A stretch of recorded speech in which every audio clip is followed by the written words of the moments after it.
ยังก็เจ้ายังก็ครับผู้บ่าวบ่กินข้าวฮะหลายๆดิเจ้าแบบว่าบ่าวบ่กินข้าวบ่มีดอกว่าบ่เนาะหาผู้บ่าวบ่กินข้าวนะเว้ยยากเด้เอาเงินให้อากาศก็ร้อนแห้งเนาะพี่น้องเนาะร้อนแต่ว่าสิน้องคือสิบ่ร้อนเนาะบ๊ายบาย FC นะบายมีแต่ผมงามเนาะบัด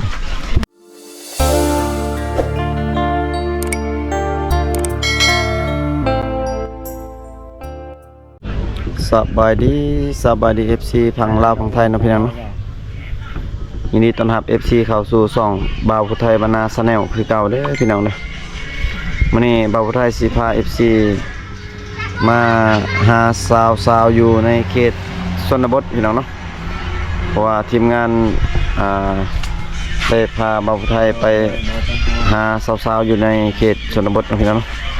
เป็นจังได๋ก็ไปติดตามรับชมนำกันนะพี่น้องเนาะตอนนี้บ่าวไทยก็ฮอดหมู่บ้านของสาวๆแล้วก็อยู่ในเขตชนบทแล้วพี่น้องเนาะ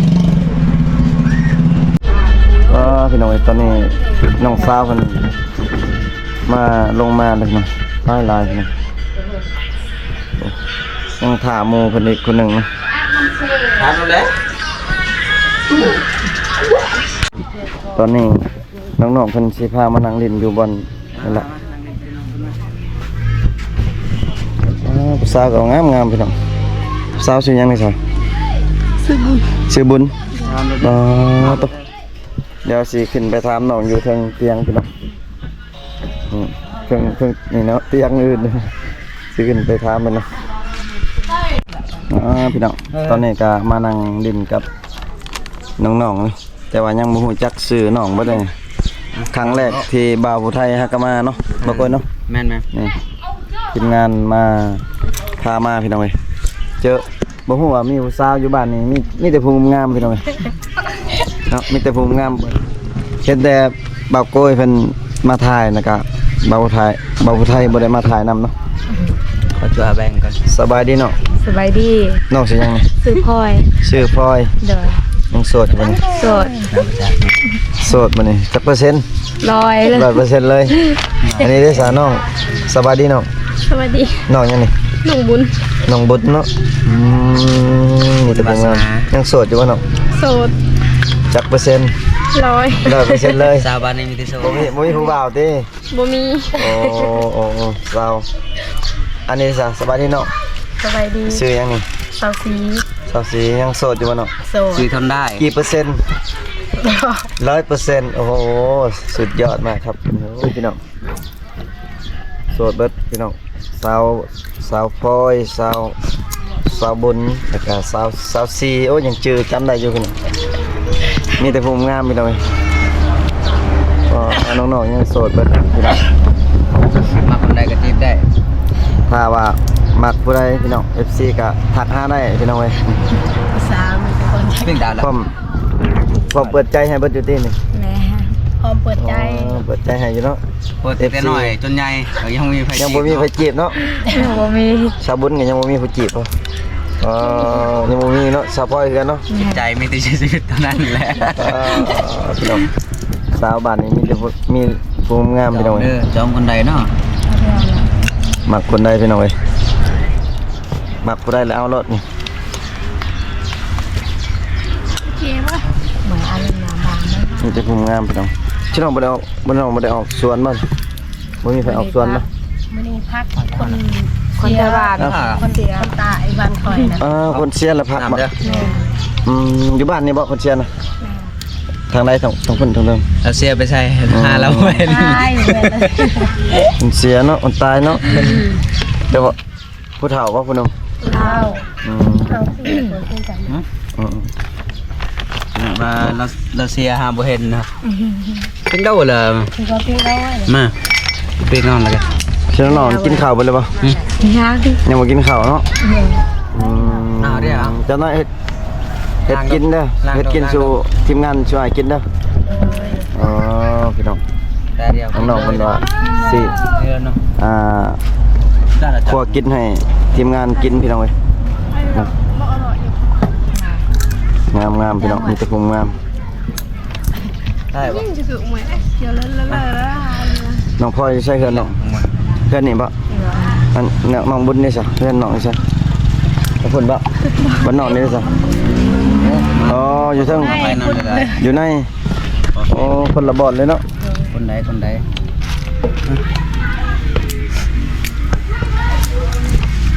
พี่น้องมีแต่ภูมิงามเลยพี่น้องอืม สวัสดี มักบ่ได้ก็จัดไปเลยพี่น้องเอ้ยน้องๆเพิ่นโสดเบิดนะโสดทั้งสามพี่น้องเอ้ย เป็นจังได๋ก็เบิ่งบ่ได้เนาะ มีแต่ภูมิงามพี่น้องชิน้องนอนนำกันบ่แต่ละกลางคืน กัน2คน นอนนำกันเนาะน้องนี่น้องพลอยนี่โสดพร้อมเปิดใจให้หนุ่มไทยหนุ่มลาวเนาะได้เบิดนั่นเหรอ ได้เบิด มักคนแบบใด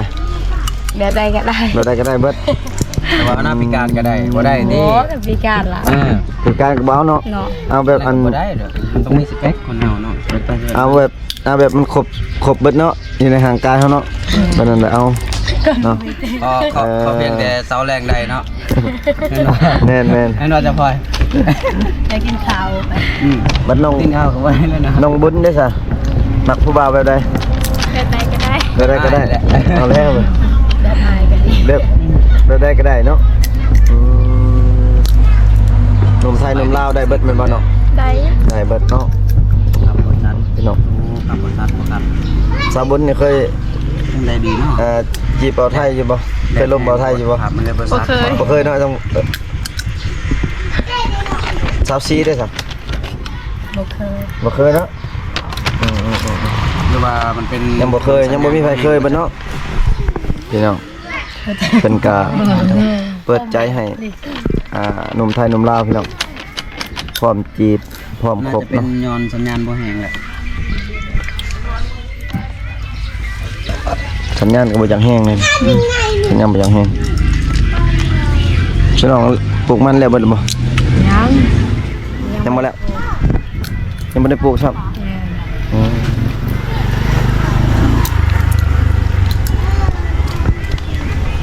มื้อนี้มานั่งเล่นนำน้องๆพี่น้องเอ้ยนี่มาถามสาวโสด บ้านเบิ่งเงา สามสาวมีแต่ผู้งาม โอ้จักเสร็จจังไดดีบัดเนี่ยมักคนใดนะคอมเมนต์มาบอกเด้อเดี๋ยวสิขอแทนให้ น้ำอยู่บ้านชื่อน้องนี่ชื่อน้องนะมีน้ำอาบอยู่ในเฮือนพี่เนาะเนาะเลยอาบน้ำสาง อาน้ำเซบ่ น้ำเซ่บอกด้วยเลย น้ำเสไก่โพด โอ้ เริ่มสัตว์แล้ว ยังบ่ไหว อาบน้ำสางเนาะ แม่น เดี๋ยว พี่น้องมื้อนี้สาว3-4สาวพี่น้อง3สาว เดี๋ยว งามไป หานั่นก่อนทำเอาล่าก่อนเราไปบันดงเด้ ใช่เราไปบันดง เราไปซื้ออันนั้นติไปซื้อของกินติ เราไปอันนั้น เบาลา ไปหาหมู่ที่หมู่ไปอยู่เฮือน เราว่าไปซื้อของกินเลยเหรอ เราว่านะฮะก็ถามหมู่ เคยคิดว่าเบาลาอย่าจะตับกันขึ้นมาละ อืม ให้ตกใจจ้ะ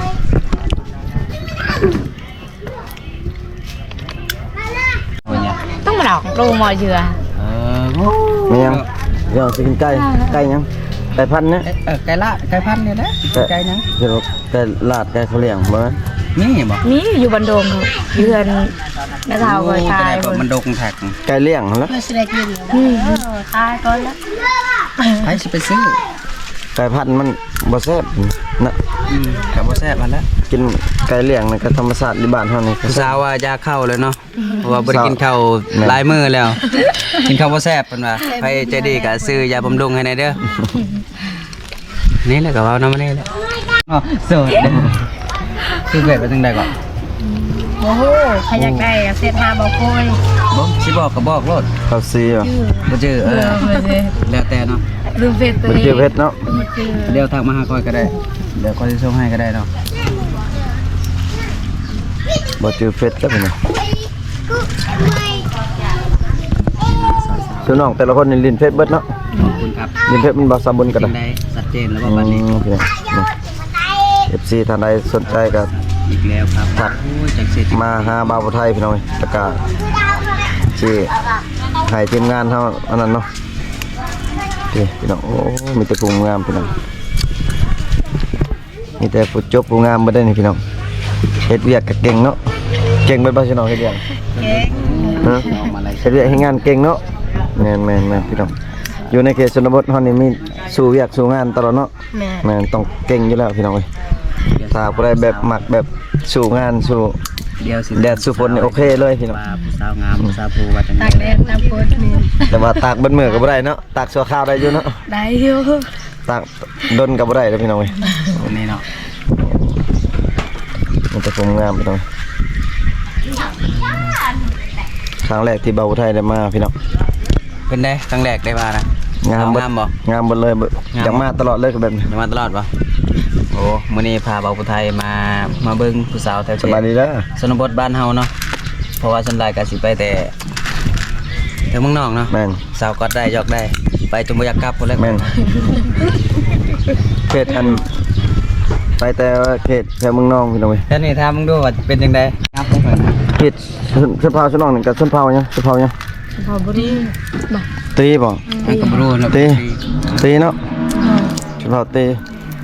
นี่ขึ้น ชาบ้านเฮาเอิ้นแบบผู้สาวงามเลย ขึ้นยอกอันนั้นบ่ อ๋อ ขึ้นยอกอยู่เพื่อนก็ได้บ่ช่วง ได้ยินแล้วเนาะ บ่ได้ ขึ้นลมบ่ได้บ่ อ๋อดิ ได้อยู่ลมซื่อๆแบบว่า ลมอยู่ในเพื่อน ทำซาว กอดบ่ได้เนาะ กอดได้แหละคันบ่มัก แต่ว่าคันมักนี่ก็ได้เนาะ ให้กันมักกันเนาะก็ได้เนาะ คันว่ามากนี่แสดงว่าขึ้นก่อนอยู่เพื่อนก็ได้เนาะเขตมันชนเผ่าชนเนาะ ซื่อได้ แบบกอดธรรมดาได้อยู่เนาะแบบกอดแบบว่าก อดบ่ธรรมดาแบบใดก็อยู่ กอดบ่ธรรมดากอดบ่ธรรมดาสิมันแบบอยากลงลึกหนิดนึงเนาะ นี่เนาะกุดคุ้มบ่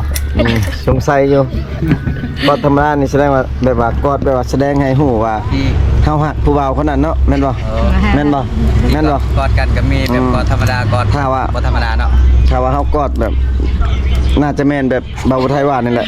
เดาเอาอันนี้ก็ได้คือสิเดาเอาแบบว่าถ้าขึ้นไปหยอกลมอยู่ในเฮือนเนาะแหละผู้สาวนี่กอดนี่ให้กอดนี่แสดงว่า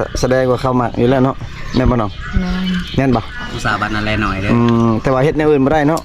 บ่ได้ เนี่ย ผู้ชาย ถ้าจะลงลึกมัน คอยนี่ คือสิแม่นไปทางอื่นแล้วพี่น้องเขตนี่คือสิแม่นละแม่นบ่ สิบอกให้ แม่นคือสิเขตคือกันกับชนเผ่ามังกรคือกันพี่น้องอ๋อพี่ กัน น้อง แล้ว คือกันเนาะเพิ่นว่าหยอกธรรมดาได้อยู่กอดธรรมดาได้อยู่เฮือนพี่น้องแต่ว่าห้ามเฮ็ดแนวอื่นลงลึกพี่น้องเพิ่นว่าเกียมกินหมูเนาะถ้าว่าลงลึกเนาะแม่นบ่ เต็มหมู่เต็มหัวรถแล้ว เกียมงัวเกียมหยังรถพี่น้อง ควายรถ วายรถ ถ้าว่ามักคือ24บ่แหละกอดได้อยู่ธรรมดา24 แต่ว่า ลงไปแลนด์ต้นเจ๊ ลงลึกบ่ได้พี่น้องเอ้ยเนาะ ก็เจ๊ก็บ่เห็นเพิ่นเลย เนี่ยงก็เจ้ายังก็ฮับผู้บ่าวบ่กินข้าวฮะ หลายๆนี่ เจ้าแบบว่า บ่าวบ่กินข้าว เออ เรื่องเด้ บ่มีดอกว่าบ่มีเนาะ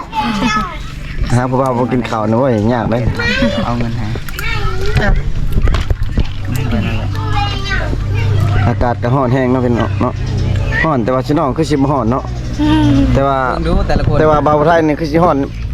อนแฮงด้วยแก่เสื้อมึง คน พี่ ก็ น้ น อ อง นคือกันเลยไปใส่เสื้อแขนยาวอยู่ แต่ว่าเบิ่งน้องๆนี่คือโอ้แต่ละคนนี่ก็ใส่เสื้อเนี่ยโอ้มันสิเนาะใส่เสื้อแบบกันหนาวเลยนะ คันดาวไว้ บ่แม่นกันร้อนนี่ เอ้ยใส่เสื้อ ใจ เนาะ แล้วแก หับในเด้อหับในเด้ออาจจะไม่ดีเลยไป แต่ละคนนี่ สบายดี ถ้า FC ทักหานี่ตอบเขาอยู่บ่สิตอบอยู่บ่ ตอบอยู่เนาะพี่น้องเว้ยถ้า FC ท่านใดทักหาก็ตอบ ให้ทักหา แต่ว่ายังบ่มีผู้ทักหาเนาะพี่น้อง เงียบ เงียบพี่น้องเว้ยเพิ่นว่าเงียบสาวๆเพิ่นสาวชนเผ่าตรี บรูว่าไง บรูตรีพี่น้องชนเผ่าตรีบรูชนเผ่าบรูชนเผ่ายอกได้กอดบ่ได้พี่น้อง ยอกได้แต่กอดบ่ได้อยู่ในเฮือนเนาะแต่ว่ากอดทางอื่นได้อยู่พี่น้องเป็นว่าห้ามเฮ็ดในอื่นพอลงน้ำก็ลงตื้นๆอย่าลงลึกพี่น้องเนาะลงน้ำก็จะห้ามลงลึกๆลงลึกไปเซ็ตแม่นว่า เออ จมน้ำแล้วเนาะ ถ้าลงน้ำก็ต้องลงยังบนมันตื้นๆเลยถ้าลงมันลึกห้อยสมัครน้ำเลย พอเถอะเลย ตะลาดน่ะ เจ้าเลยรู้ เนี่ยเนี่ย ไปงาน บ่เขาจะเบิ่งกันเด้เบิ่งหน้า ก็เห็นเลยนี่ ก็เห็นแจ้งเล เห็น ย แจ้งบ่ แจ้งเลยจะไม่อยากจิวแด้เลย น้องบ่อยากเชื่อสายตา มาภาพ ว่าภาพตรงหน้าสิเป็นตัวเฮา ลบ เขาต้องบอกแบบ อ๋อ จะบ พี่ อก น้อง เขาต้องบ่ตีนเนาะ ข้างนอกมัน ตีนครับมันสิบ่ใช่ มีแต่ผู้จบผู้งามพี่น้องบ่าวไทยก็สิบ่อยากเมื่อเลยก็แบบนี้อยากอยู่นี่เลยแบบนี้ถ้าว่า FC ทางไทยสิมายามมาลินก็ได้อยู่บ่เช่นพอชน้องได้อยู่บ่ ได้ ได้เนาะพี่น้องเพิ่นว่าได้เนาะถ้า FC ท่านใดสนใจที่อยากมา ลิ้นมาเที่ยว มาลิ้นมาเที่ยวมาชมวิถีชีวิตของน้องๆได้พี่น้องเนาะ ไปเรียนก่อนเด้อผมจะไปทำฟาร์มนี่1 2 โอ้ตัวเนาะ 3มีคนงามเลย ชื่อน้องนี่มาแต่สวนนะครับกินข้าวกินแต่ตอนเช้าเนาะยังบ่กินข้าวสวยเนาะ คนดุได้มันส่วนได้ ก็เชิญเกิดเป็นเถื่อนกันแล้ว อยู่สวนไกลเฮือนนี่เลยอืม กล้วย บ่มีผู้บ่าวไปสวยเนาะพี่น้อง ไอ้บ้าผู้ไทยนี่แหละไปซอยเราปลูกกล้วยแล้ว ให้ FC ท่านใดอยากมาสวยน้องก็มาสวยได้เด้อพี่น้องเอ้ย งาม มาสวย งามบ่ มา มาทางนี้นะคำพูดงาม ปลูกมันปลูกกล้วยสวยน้องๆก็ได้เนาะพี่น้องถ้าว่าบ่อยากเมื่อก็นอนอยู่เฮือนนี่ก็ได้เนาะได้อยู่บ่ ได้ นอนอยู่เฮือนนอนพักไม่ได้บ่ นี่เตียงนี่ก็ว่าง ได้ ได้เนาะ บริการกันไปแล้ว ก็นอนภายในมันหั่นแล้วอะเพิ่นว่าได้อยู่พี่น้องเอ้ยถ้า FC ตอนนั้นมาสวยเวียกเด้ผักเซาซื่อๆเด้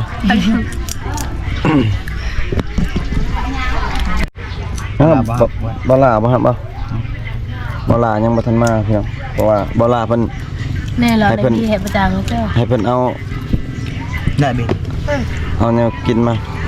เอาให้น้องเราไปซื้อเอาก็ได้ น่าจะเชิญนางนาจาก่อนตาโอ้แค่ เบ้ ไม่ต้องได้ เบ้ เนี่ย เบ้ไปที่ไหน บีตั้งถ้วยป่ะต้องยุดเงี้ยต้องเช้าผมมาดาวไปเบิ้ลทุกแรกบ้าง ครบเลยแหละฟังเนาะ ก็ทะเบียน น้องๆเพิ่นสิ บางเยอะเลยเรา หิวข้าวพี่น้องเพิ่นบ่ได้กินข้าวให้เพิ่นไปเฮ็ดแนวกิน ตั้งถ้วยลงมาเนี่ยแดดรถเนี้ยป่ะเด็ด น้องๆเพิ่นกำลังเจ้าซีเพิ่นกำลังสิไปหาซื้อของกินแล้วพี่น้องเพิ่นสิเฮ็ดแต่งอยู่ครัวกินให้น้องๆกินเนาะ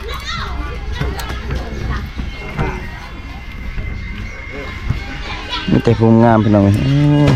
กลางแรกเบาไทยมา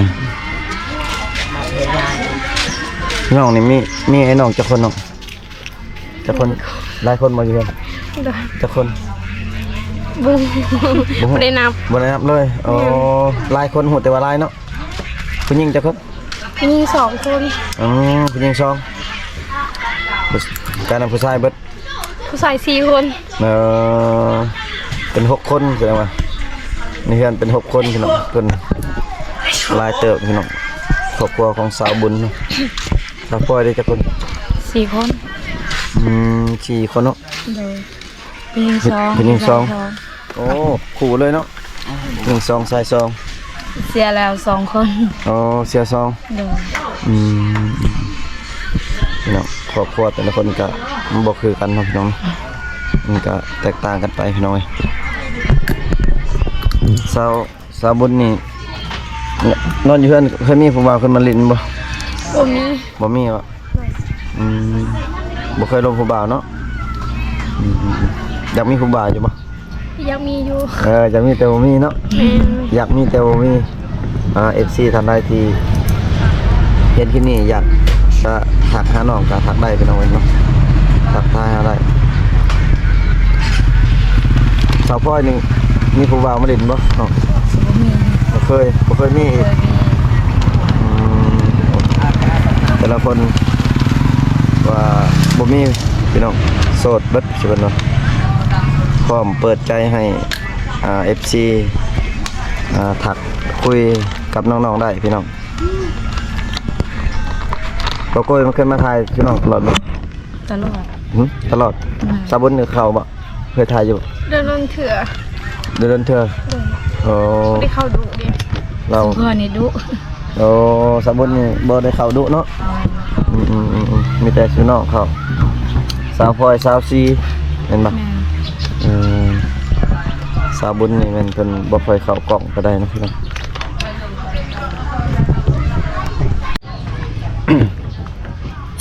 สงกรานต์ไปเล่นใช่เนาะจะน้องไป นี่ เล่น นี่เอือนนี่แหละ นี่เฮือนเลย เฮือนนี่แหละ เล่นอยู่นี่บ่ ว้าวเล่นเฮือนมุ้ง ม่วนอยู่บ่ ม่วนอยู่ กินเหล้ากินเบียร์แล้วเนาะเมาบ่ บ่ได้มา บ่เมา บ่เล่นม่วนซื่อ บ่เล่นม่วนซื่อๆนี่สาวซีมาเลยพี่น้อง ๆ อ๋อสาวงามประจำหมู่บ้านนี่สาวซีสาวบุญสาวซีไปเล่นอยู่ไสสงกรานต์ ลิงอยู่บ้านเลย เล่นเพิ่นหมู่บ่ แม่ลิงอยู่บ้านละดอนแหละก็ตอนนี้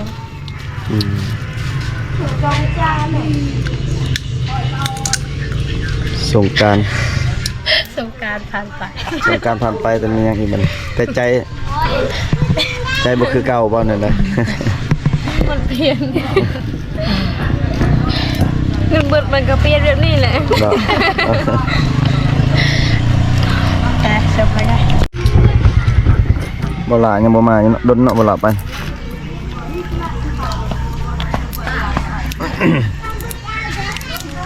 หมู่เพิ่นหมู่ละมาอยู่เฮือนคือว่าสับซีบ่หลากับอันบ่โกยมาถ่ายน้องตลอดบ่ตลอดนะ มาถ่ายตลาดแต่บ่มีเขาเอามา บ่มีผู้ว่ามาอ้ายเห็นคลิปบ่โกยกับบ่หลาเอาลงตลอดอ้ายกับส่วนเขาเจ้ามาถ่ายนำอ้ายสิมาถ่ายนำเขาเจ้ามาแต่เมืองนอกบ่ได้ ไอ้เมืองนอกไอ้อยู่เมืองนอกบ่ นี่มาแต่วานนี่ยังบ่ได้เมื่อสุดก็สุดเก่านะวานนี่ไปเวียด ไปเวียดพอเขาไปถ่ายเขาเจ้าแล้วก็เขาเจ้าส่วนไปลินเวียดไปลินตาดก็พาเขาเจ้าไปมาก็มานอนอยู่เซโปอยู่บันดงเมื่อคืนนอนกับบ่าวโกย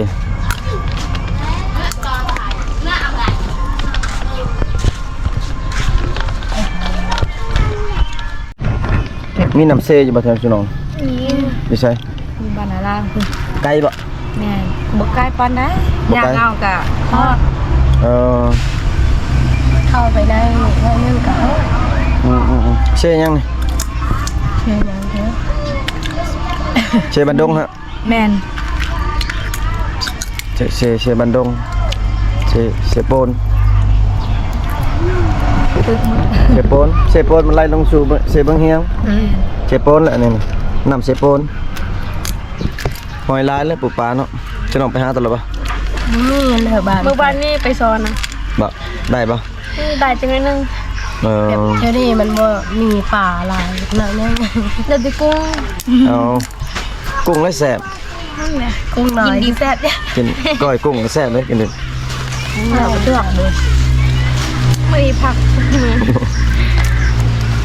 มื้อนี้แดดๆมื้อนี้พาทีมงานไปได้อมื้อนี้ ไปโดดมันไปอาบซื่อๆแล้วได้อยู่ ก็ไปอาบแล้วไปอาบก็ไปอาบก็ไปสอนน้ำ สอนยันบ่ได้ปะยานป่าพบมาแล้ว บ่ได้ก็สอนคนเนาะบัดนี้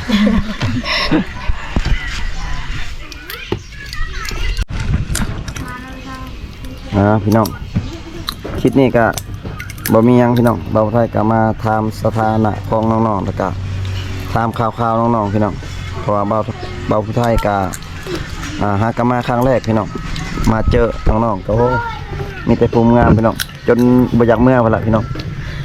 บางทีก็สิได้นอนอีกคืนหนึงบ่จัก พี่น้องเนาะเจอกันคลิปหน้าพี่น้องเนาะสำหรับคลิปนี้บ่าวไทยก็สิขอปิดคลิปเลยพี่น้องเนาะฝาก FC กดไลค์กดแชร์กดติดตามทางช่อง YouTube บ่าวผู้ไทยบ้านนาชาแนลเด้อพี่น้องเด้อเนาะเจอกันคลิปหน้าเนาะพี่น้องเนาะบ่าวผู้ไทยสิขอกลับเพื่อนก่อนพี่น้องบ๊ายบาย FC นะ บาย มีแต่ภูมิงามเนาะบัด